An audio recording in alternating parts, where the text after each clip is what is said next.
मुंबईमध्ये राजकीय वर्तुळात मोठ्या घडामोडींना वेग आलाय। राज्याचे मुख्यमंत्री आणि भारतीय जनता पक्षाचे नेते देवेंद्र फडणवीस आज मुंबईमध्ये दाखल झालेत।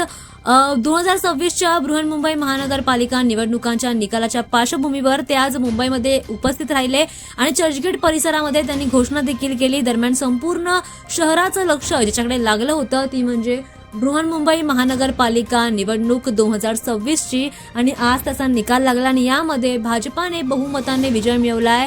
दरम्यान भाजपासोबत एकनाथ शिंदे गटाने देखील विजय मिळवलेला आहे बहुमताने। मात्र भाजप सर्वात आघाडीचा पक्ष यावेळी ठरलाय। चर्चगेट येथे निकालासंदर्भात त्यांनी अधिकृतपणे घोषणा देखील केली आणि सर्वांचं आभार देखील मानलेलं आहे। मतदारांचं, नागरिकांचं, कार्यकर्त्यांचं, पदाधिकाऱ्यांचं आणि बऱ्याच नेत्यांचं त्यांनी भाजपाच्या आभार मानलेला आहे। त्यांनी मनापासून सर्वांचा आभार मानलेला असून सगळ्यांकडे आता खूप चांगल्या प्रकारात सगळ्यांचं कौतुक देखील केलेलं आहे। उमेदवारांचं त्यांनी या ठिकाणी कौतुक केलं आहे आणि दरम्यान या ठिकाणी आता कार्यकर्त्यांमध्ये मोठा उत्साह पाहायला मिळतोय, मोठ्या हालचाली पाहायला मिळत आहेत। मोठ्या प्रमाणामध्ये देवेंद्र फडणवीस जी आल्यामुळे मोठ्या प्रमाणामध्ये गर्दी देखील इथे या ठिकाणी झालेली पाहायला मिळते।